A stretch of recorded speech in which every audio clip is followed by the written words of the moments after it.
ሰላም የኢትዮ ግሎባል ቤተሰቦቻችን እንደምን ቆይታችኋል? እስራኤል በኢራን የሚገኝን ግዙፍ ፋብሪካ መምታቷን አስታውቃለች። ኢራን በበኩሏ እስራኤል ማለት መድኃኒት ፋብሪካ እንኳን የምትመታ ጨካኝ ነች በማለት ስትከስ፣ እስራኤል ግን ለጥቃቱ የራሷን ምክንያት አቅርባለች። ለጦር መሳሪያ የሚሆን ኬሚካል እንደሚያቀርብ ደርሼበታለሁ ባይ ናት እስራኤል። ይህ በእንዲህ እንዳለ ኢራን ዛሬ በእስራኤልና በአሜሪካ የጦር ሰፈሮች ላይ ከባድ የድሮንና የሚሳኤል ድብደባ ማድረሷ ታውቋል። ስለተመታው ፋብሪካ ሚስጥርና ስለተሰነዘሩት አጸፋዊ ጥቃቶች በዝርዝር እናስደምጣቸዋለን።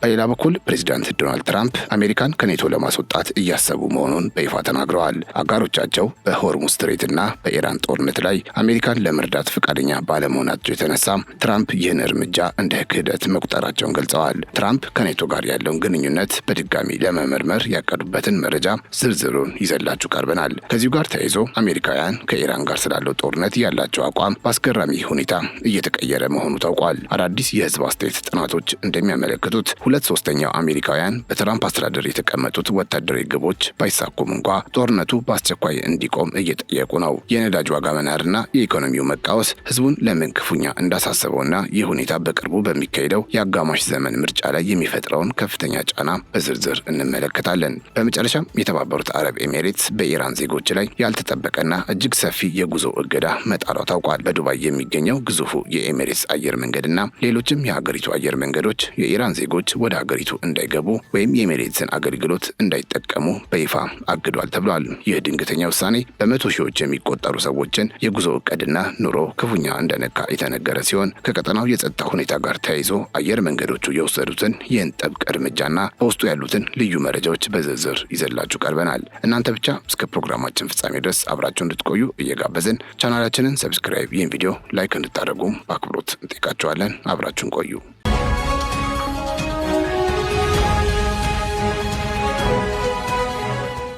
ወደ ቀዳሚው መረጃችን እናምራ።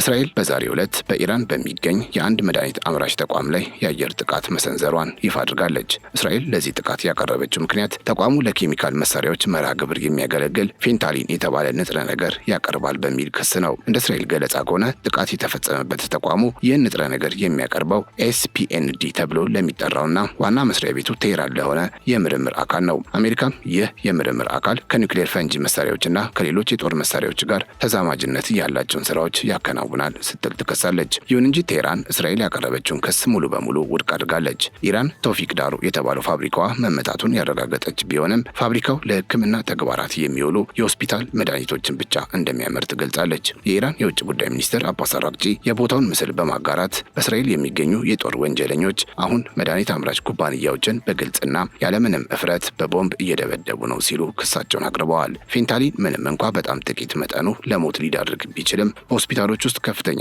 ህመምን ለማከም በስፋት ጥቅም ላይ የሚሆን ኬሚካል መሆኑ ይታወቃል። በአጸፋው ደግሞ የኢራን እስላማዊ አብዮታዊ ዘብ አዲስ በከፈተው ጥቃት በቀጠናው የሚገኙ የእስራኤልና የአሜሪካ ወታደራዊ ሰፈሮችን መምታቱን አስታውቋል። በድምሩ 88 የድሮንና የሚሳኤል ጥቃቶች በተፈጸሙበት በዚህ እርምጃ የኢራን አየር ኃይል በኢማድ በኮርሃምሻር 4ና ቃላር በሚባሉ የተለያዩ ሚሳኤሎች ጥቃት ፈጽሟል ተብሏል። በዚህም በእስራኤል ውስጥ በማዕከላዊ በሰሜናዊና በደቡባዊ ክፍል የሚገኙ ኢላማዎች እንዲሁም የወታደራዊ አዛዦች ዋነኛ የግንኙነት ማዕከል መመታቱ ተገልጿል። ጥቃት ተፈጸመባቸው የተባሉት ቦታዎች ቤኒ ብሬክ፣ ቴል አቪቭ፣ ቤርሼባ፣ ጋሊሊ፣ ኔጌቭ፣ ቴኖፍ የአየር ሰፈር፣ አራድና የሙት ባህር ደቡባዊ ክፍል መሆናቸው ታውቋል። በተጨማሪም በአቡዳቢ በባግዳድና በኩዌት የሚገኙ የአሜሪካ የሰው አልባ አውሮፕላን መቆጣጠሪያ ማዕከላት በድሮኖችና ኢላማ በሚለዩ ሚሳኤሎች መመታታቸውን አብዮታዊ ዘቡ ገልጿል። ከዚህም ባለፈ የሊባኖሱ ሂዝቦላ በኢራቅና በየመን የሚገኙ የአሜሪካ አዛዥ መሸሸጊያዎች ላይ ከ100 በላይ ስኬታማ ኦፕሬሽኖችን ማከናወናቸው ተነግረዋል። ከዚሁ ጋር ተያይዞ የእስራኤል ጦር በኢራን ላይ በከፈተው ጦርነት የመጀመሪያ ወር ውስጥ ስላደረጋቸው ጥቃቶች ሰፋ ያለ መግለጫ ወጥቷል። በመግለጫውም ከ800 በላይ የአየር ኃይል የጥቃት በረራዎች መካሄዳቸውንና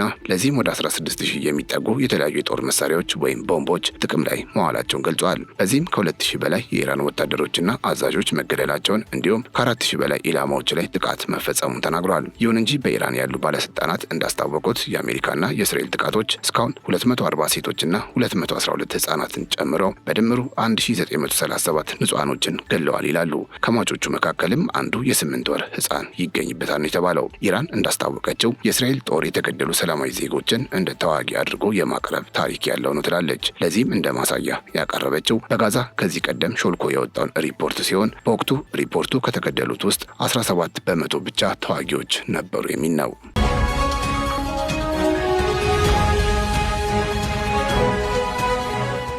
ወደ ሌላኛው መረጃችን እናምራ። የአሜሪካ ፕሬዝዳንት ዶናልድ ትራምፕ አሜሪካን ከኔቶ ለማስወጣት እያሰቡ መሆኑ ተሰምቷል። ፕሬዝዳንቱ ይህንን የገለጹት ከቴሌግራፍ ጋዜጣ ጋር ባደረጉት ቃለ ምልልስ ሲሆን የ77 ዓመቱን የመከላከያ ጥምረት ኔቶን የወረቀት ነብር ሲሉ ጠርተውታል። ትራምፕ የኢራን ግጭት ካበቃ በኋላ አሜሪካ በጥምረቱ ውስጥ ያላትን አባልነት በድጋሚ ያጤኑት እንደሆነ ሲጠየቁ አዎ ጉዳዩ በድጋሚ ከመታየትም በላይ ነው ሲሉ ተናግረዋል። በኔቶ መቼም ተማርኬ አላውቅም፣ ሁልጊዜም የወረቀት ነብር መሆናቸውን አውቅ ነበር። በነገራችን ላይ ፑቲንም ይህን ያውቃል ሲሉም ነው ዶናልድ ትራምፕ የተናገሩት።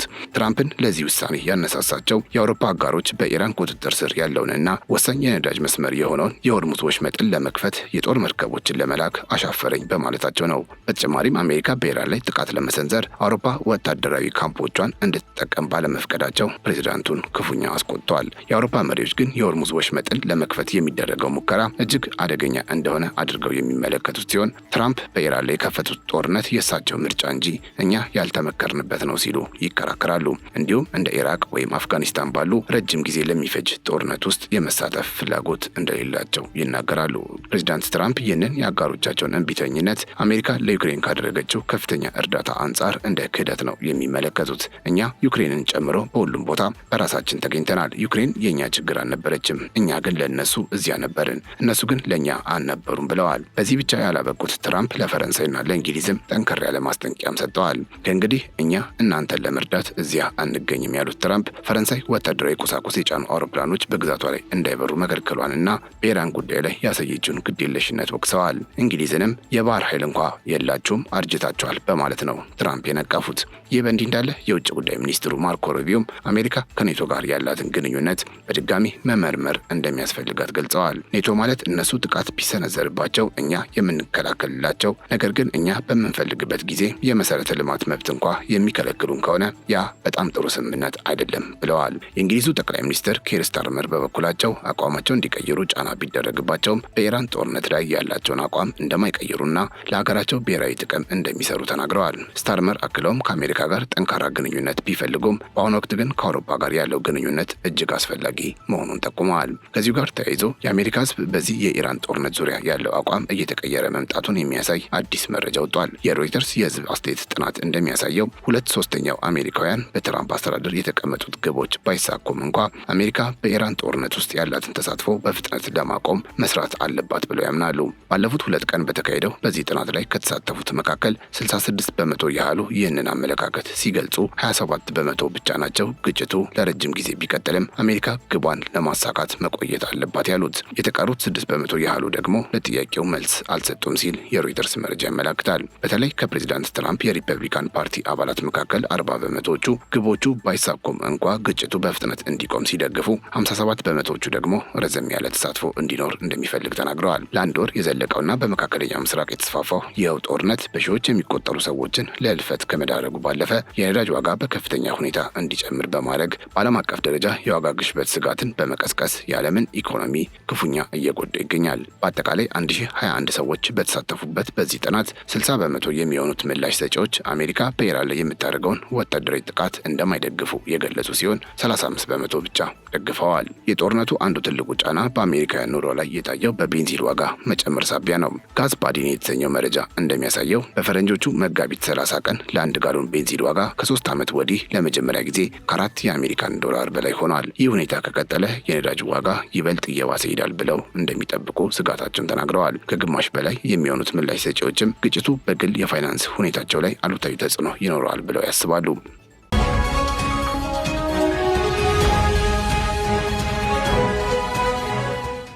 ከዚሁ የጦርነት ውጥረት ጋር በተያያዘ በሌላ በኩል የተባበሩት አረብ ኤሚሬትስ በኢራን ዜጎች ላይ ጠንከር ያለ የጉዞ እገዳ መጣሏ ታውቋል። በዱባይ የሚገኘው የኤሚሬትስ አየር መንገድ በዛሬው ዕለት ባወጣው መረጃ የኢራን ዜጎች ወደ ተባበሩት አረብ ኤሚሬትስ እንዳይገቡ ወይም በአገሪቱ በኩል ወደ ሌላ ቦታ እንዳያልፉ ወይም ትራንዚት እንዳያደርጉ መታገዳቸውን አስታውቋል።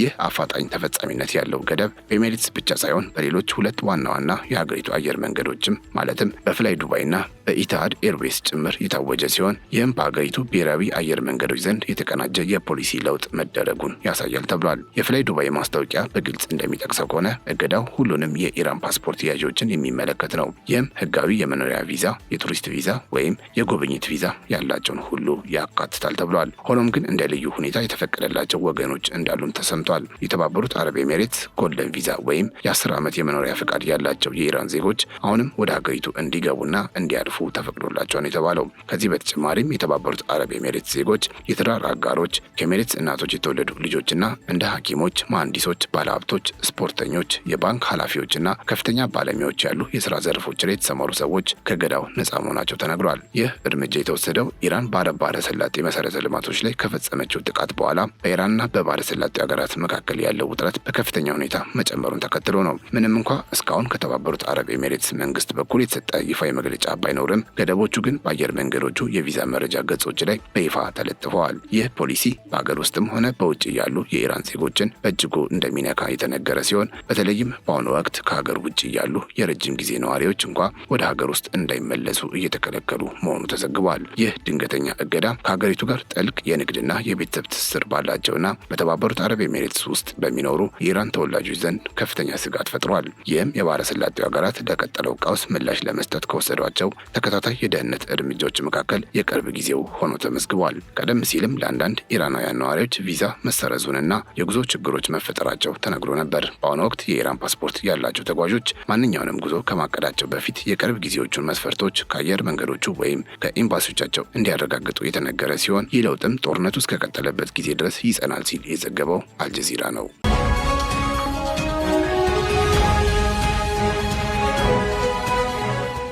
የተከበራችሁ የኢትዮ ግሎባል ቤተሰቦቻችን ለዛሬ ያዘጋጀንላችሁ መረጃ እነዚህን ይመስሉ ነበር። አብራችሁን ስለነበራችሁ እጅግ እናመሰግናለን። ቻናላችንን ሰብስክራይብ፣ ቪዲዮ ላይክ እንድታደርጉም በአክብሮት እንጠይቃችኋለን። እያላችሁበት ሰላም